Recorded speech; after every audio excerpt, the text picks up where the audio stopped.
Hey y'all, it's Steve, Hobo with Wood, and today we are going to experiment with some new techniques, playing with the Monport, and gonna see if I can't create a project that I'm going to be giving the file away for on our other channel, the Laser Maker's Realm. But since I'm trying some new techniques, I'm not going to be going over all that on the Laser Maker's Realm, so I'm going to do that here on Hobo with Wood.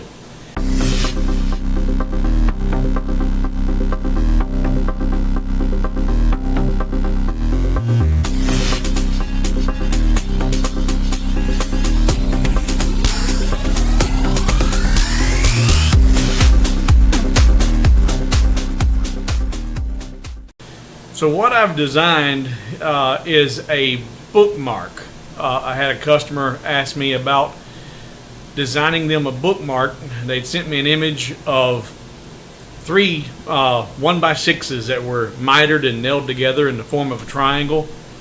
They're being sold on Etsy for $40 a piece, and they're just three plain boards nailed together. And I'm like, yeah, I can make you something like that, but I'm not going to. I'm not going to put my name on something like that.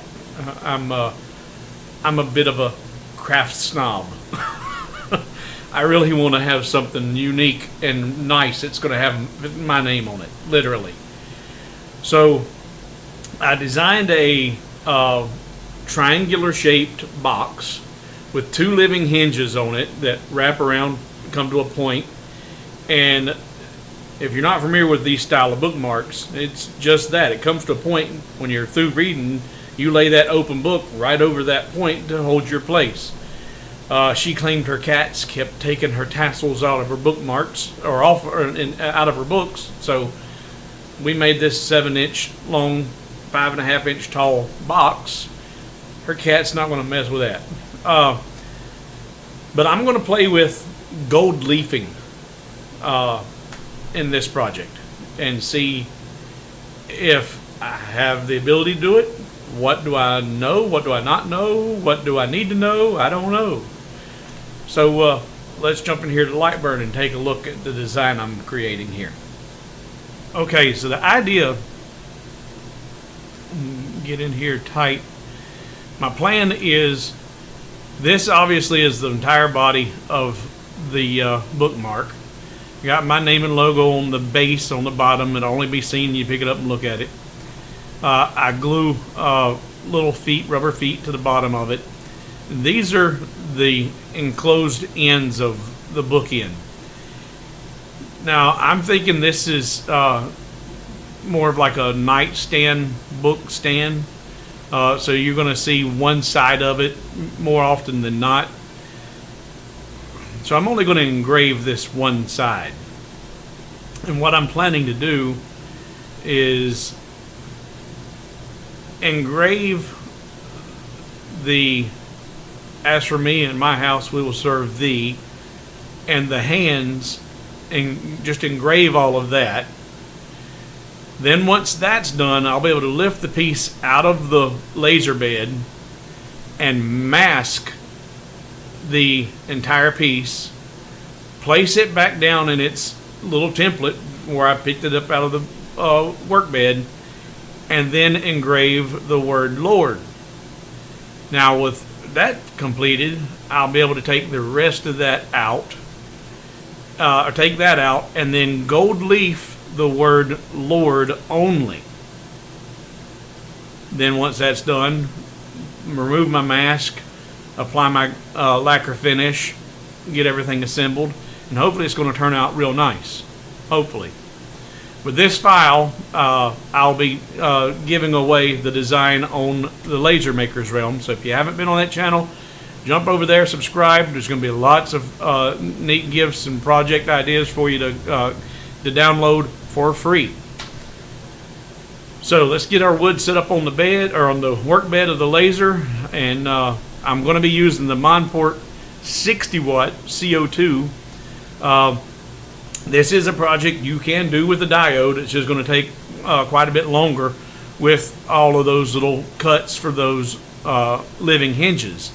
But I do these on the 10-watt diode. I just want to try this Monport and see how effective it is and how quick it can do it. So let's get things set up and we'll jump over to the laser. Okay, so I've got my material on the laser bed, got it secured to the honeycomb, and I've got these set up on different layers here because I'm not going to do any of the side engraving initially. Output turned off. I'll do the main body and the cuts on the sides along with my brand here on the bottom. But I'm still learning this Monport 60 watt CO2. I'm still trying to figure out. I did my test cuts. That's what you see missing up there in the top. I still don't know what its capabilities are. And then what I've learned even working with the diode. What I have on the bed is 1/4 inch oak ply that I bought from the big box store. And it's not the best of quality. It's got a decent finish on it, but they tend to have lots of fillers and voids, and they're very problematic when it comes to trying to cut out with the diode laser, especially. Multiple passes, lots of irregular burns. So this is my first attempt at doing projects like this. It's actually my second time cutting this one, but with my mind the way it is and the new laser, I'm taking this in steps that a lot of you are going, well, why does he do it this way? Why is he doing it? Well, you got to remember, I am a recovering stroke victim. My brain only functions on 7 out of 8 cylinders, and so I have to approach things one step at a time. So yeah, they're probably doing things differently than you might would, but that's okay. My brain don't work like yours does. So I've got my material fastened to the bed. I've got my origin point set. I'm going to do a test frame. Oh, I don't, and this is, I use this now more than I ever did. Cut selected shapes. Yes, I'm going to cut the whole thing, but this time. But next time I can just go in here and grab just that until it cuts, and it's only going to do that. So I really like cut selected shapes. And it also prevents me from making mistakes a lot of times. Alright, so let's frame this whole piece.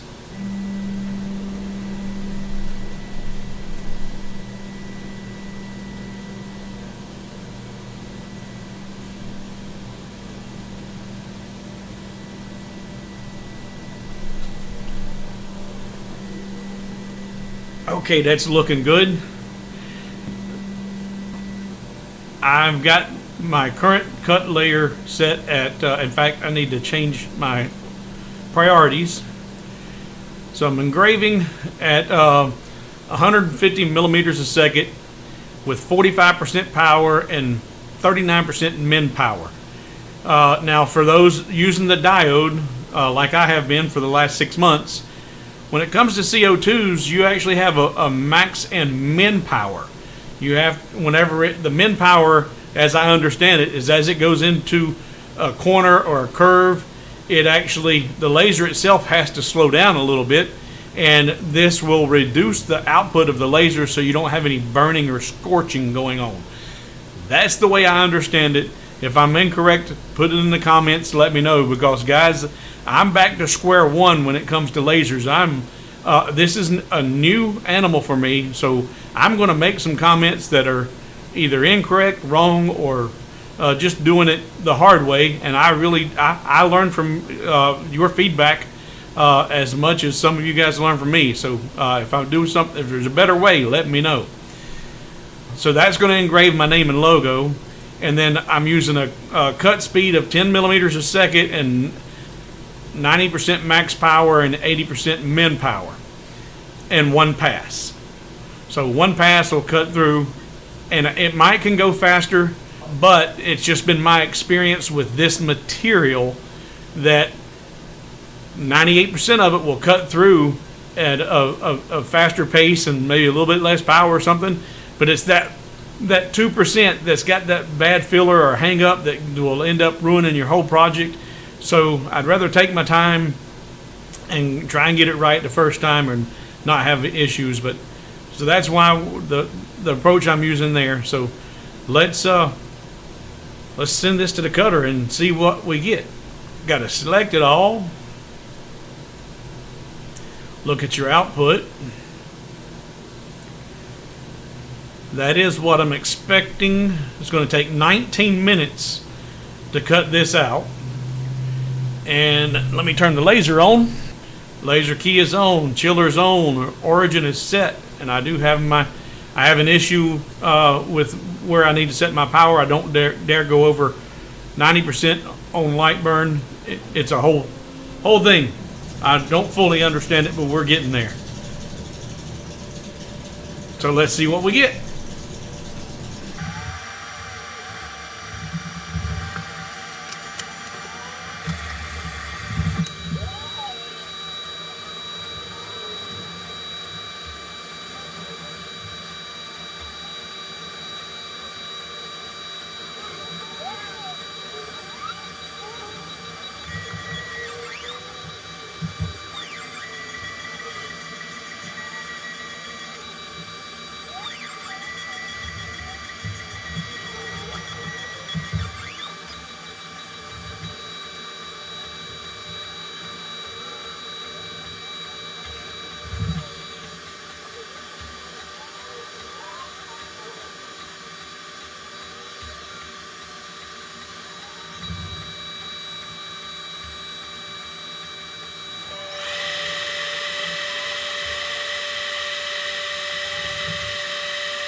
Okay, let's go see if we've got successful cut throughs.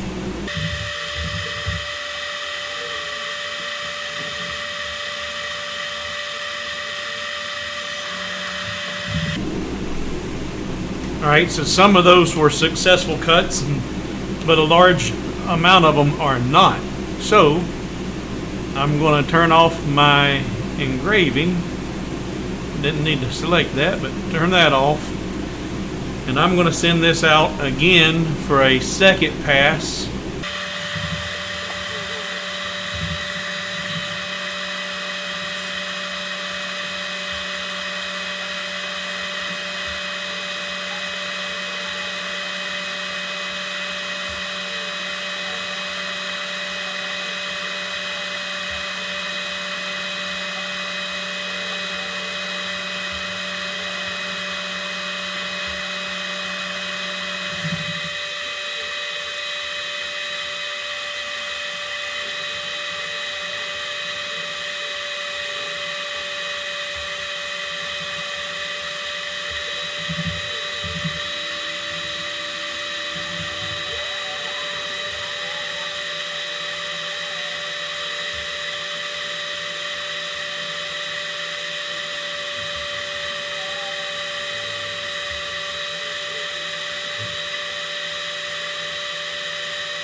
Okay, that's pass number 2, and you were able to see that the first pass did make some really clean cuts, and some of them were just, dropouts, but then others were hard fixed into position. And that's not a fault of the laser. It is a result of the quality of wood that's being used. And I've got some pretty good experience with this material to know now that it's almost a trial and error about how many passes it's going to take to get you your good clean cut through. So let's see if 2 did it.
Okay, so now I need to pull this, mask it, and get it prepped for engraving the little deeper recess for doing the 24 karat golden embossing, or not embossing, but inlaid gold leafing. Alright, so let's get that prepped and back to the laser. Okay, I've got that piece masked. I'm ready to do the word Lord.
Okay, so it's my understanding that when you're doing the gold leaf in the wood, with this been prepped and masked, what's exposed here, you've actually got some sticky residue from the wood, from the sap. So I'm not going to use any type of additional glues when trying to apply the gold leaf. I'm going to try and do it straight to the wood as is and see if I don't get a good positive result. Once I'm done and I've removed my masking material, I'm going to be doing this with a clear lacquer finish anyway, so I should have a good result, but we're going to find out. This is my first attempt to do this, but I'm hoping for a positive result. So I would appreciate any constructive feedback on how to do this, but I don't need any smart aleck remarks about you don't know what you're doing, because guess what? I don't know what I'm doing. I don't need you to tell me that.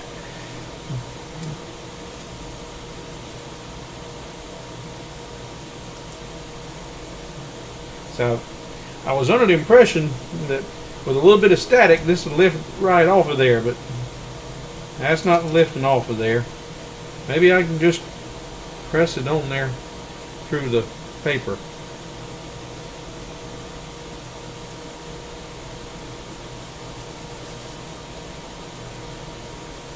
Nope, that ain't working. Alright.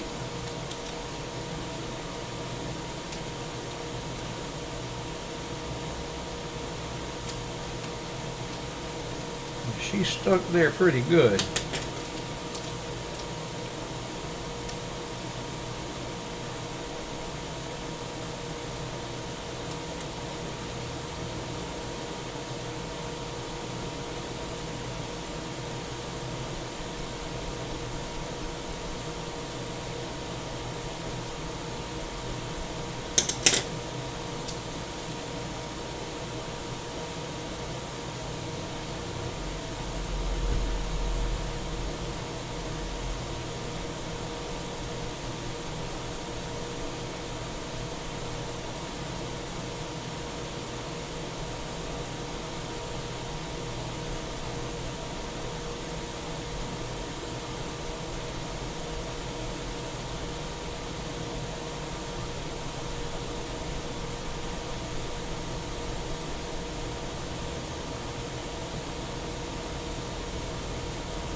I was expecting this to lift off there in a thin, very thin sheet like that.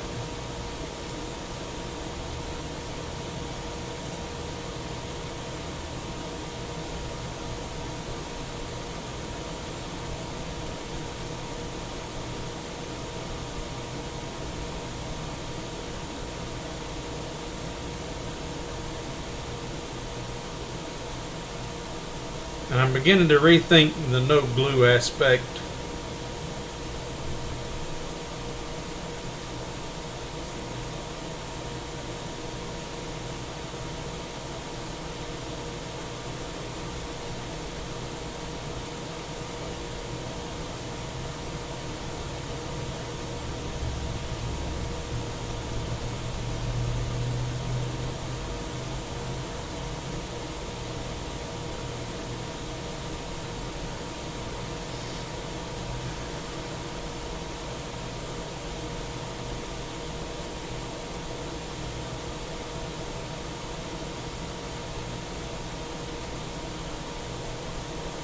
Yep.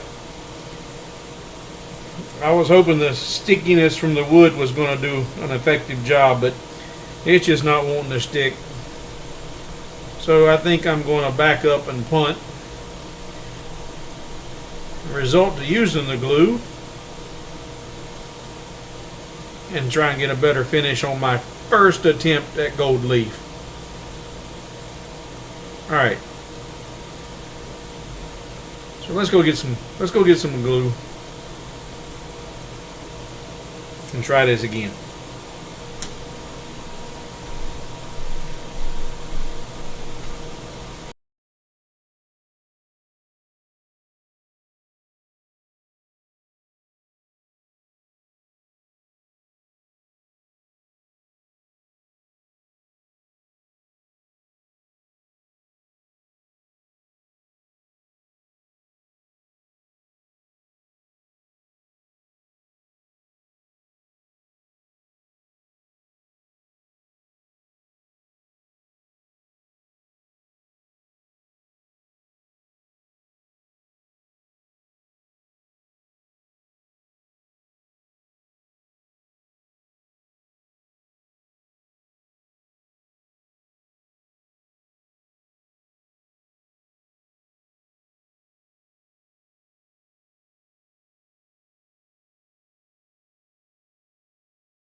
Okay, so that was a full day of work.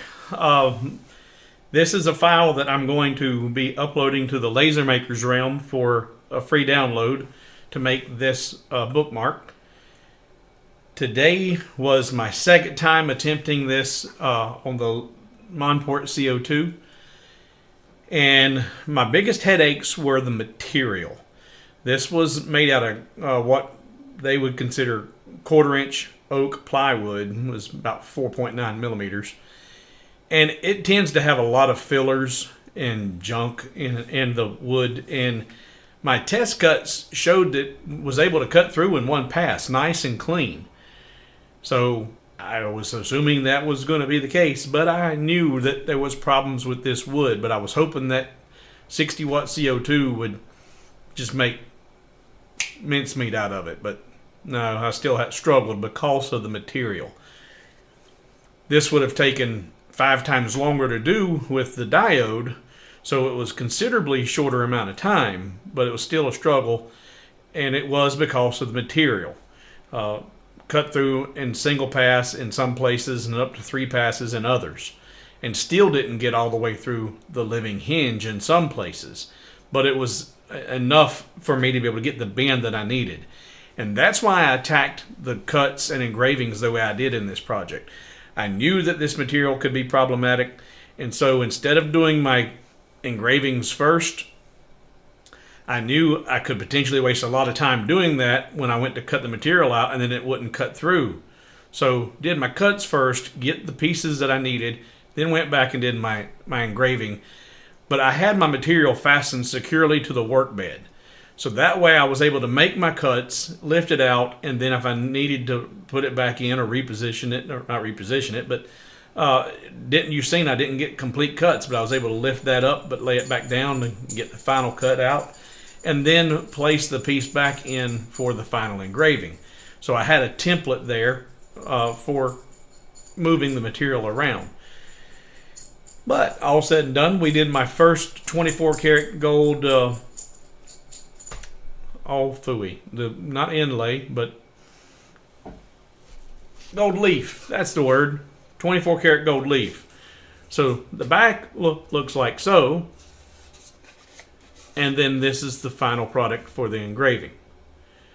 So it turned out pretty decent. There were some issues with the masking tape that I had releasing from the face of the material properly, but I think and it was made for masking and for transfer.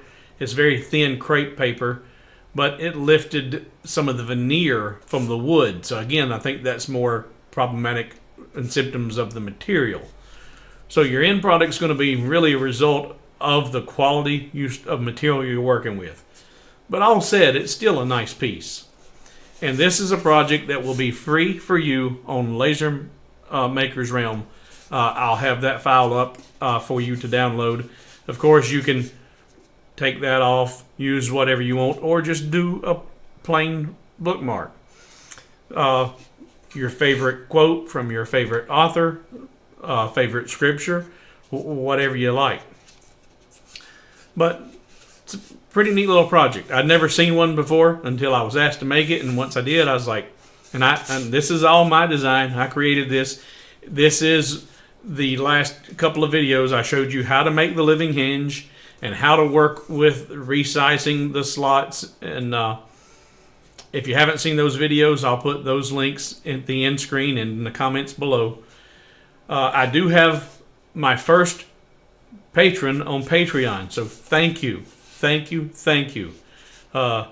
His name's Norm, and when I seen that, first thing that come into my mind is cheers. He's the first one in the door at Patreon, and I was like, Norm! But I don't know if he's from Australia. I don't know if he would know or get the reference of cheers, but thank you, Norm, for your support.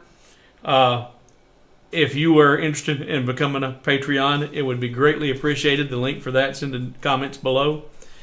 I'm going to wrap this video and look for this file on the Laser Maker's Realm. So until the next video, I'm Hobo with Wood, and I'm out.